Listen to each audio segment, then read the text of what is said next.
And then last one of the day, could I have Lauren and Rena from Circus Street joining me on stage? And again, huge round of applause.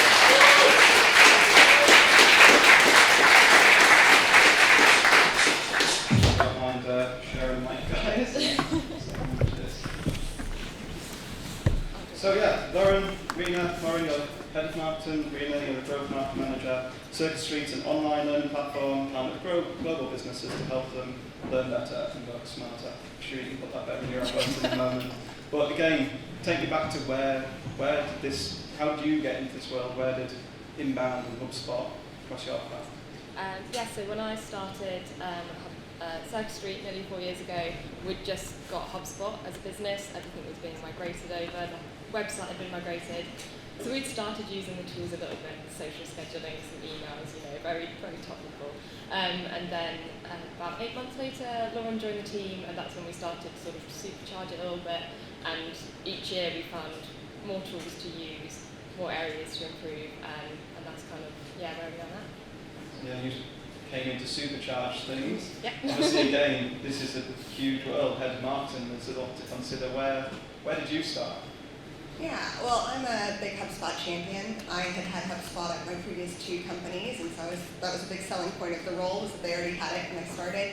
But the very first starting point, we actually look over lead generation, account growth, brand, and PR. But to me, the core of all of that, Barbara, I'm going to quote a lot of the things that you said, so I'm going to sound like your minion today, but was the data. There was no data between marketing and sales. There was no sync between the systems. Marketing lives in HubSpot, sales lives in Salesforce. So we just started right off the ground with building data, gathering it, and putting it, and starting from there. Yeah, good. Similar to what Dave said, starting with the foundation, the CRM, getting the data right, getting sales and marketing aligned. And then Rena, website came next for you, another big thing a marketer has to do. Why did that come into play? I think Chris put it well earlier, but we had a legacy website. It wasn't easy to update. The messaging was out of date. We couldn't really do much. Part of that as well was we hadn't updated our company messaging for a while, so we had a whole tone of voice thing. We knew that a brand refresh was coming as well, so we sort of put everything on hold. And then those 3 projects came together, so company messaging, a rebrand, and a website. And then, I think about a year ago, started working with you guys, and it all kicked off from there, doing everything from, like the personas and generation all the way through to the development.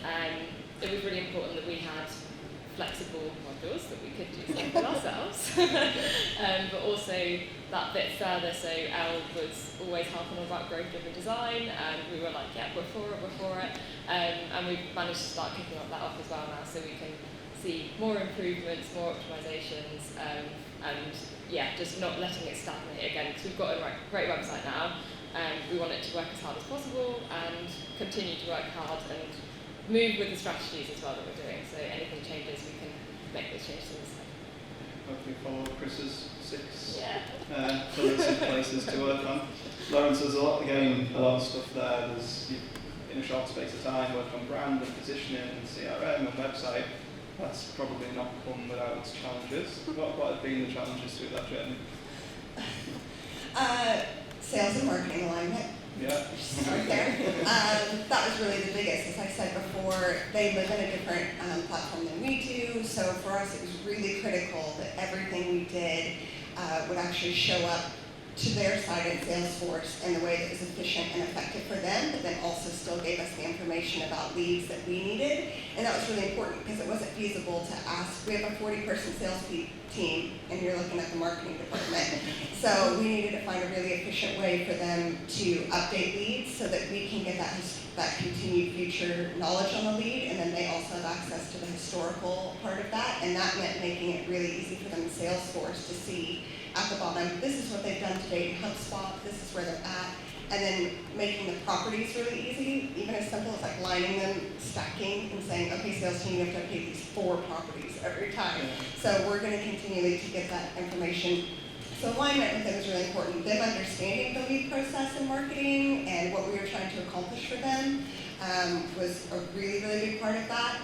And I think that was probably the biggest challenges that we were facing that with the website. The reason we were able to raise our hand for so long earlier when Chris was talking was because a year ago we hired Avidly, so a year ago we could not hold our hand up for all of that on the website. So really just having this team has been a massive support in the last year of getting a lot of that stuff over the line as well. So I know it's not a plug and you can pay us later as well, but really, you guys were a huge part of it.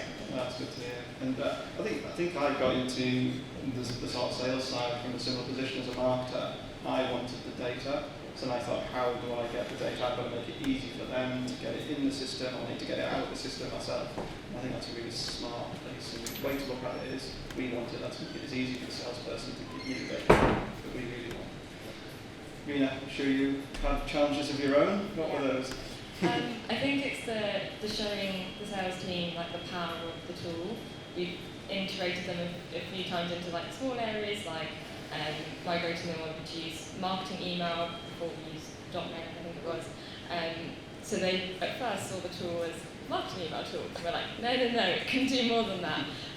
But what we found is like showing them bit by bit extra bits of the marketing email, for example. There's analytics on it. See the open rates, compare the emails, and doing that bit by bit, educating it a little bit and showing that the why behind we asked them to do something. So it's not just, can you upload this one property because it's fun and it's pretty. It's not, no, we can use it, and there's automation behind it, and it's slowly changing the mindset. But yeah, as you said, they live in Salesforce, so this is like why do we have another system?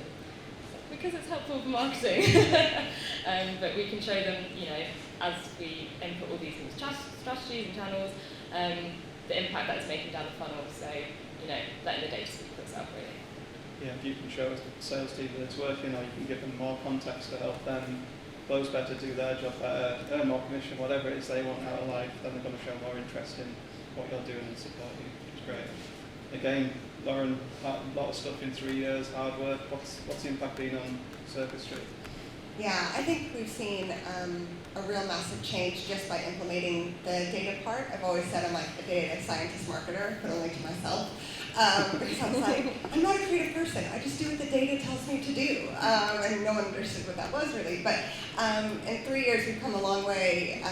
When I started, Rina was doing social posts and also sitting by the front door, answering the door and accepting packages. She was receptionist. So the very first thing I implemented the first week was, let's get marketing over by sales maybe. Let's get us closer.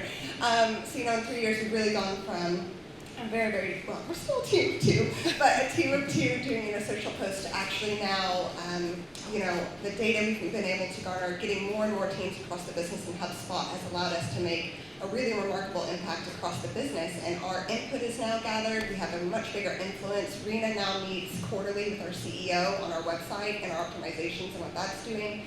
I sit on the leadership team. The data has given us more influence on things we want to test or try because we have the data to back it up, and ultimately more budget. We've more than 4 times increased our marketing budget in those 3 years, including during COVID, because we had the numbers of what was working. So it's really just, one, I think for us, our benefit is that we've been able to prove to the company what marketing can do and what the data with marketing can do, and that's just really flipped. We now, have monthly and quarterly meetings just on marketing data. Before they were like, what is marketing data? So yeah, we've come a long way.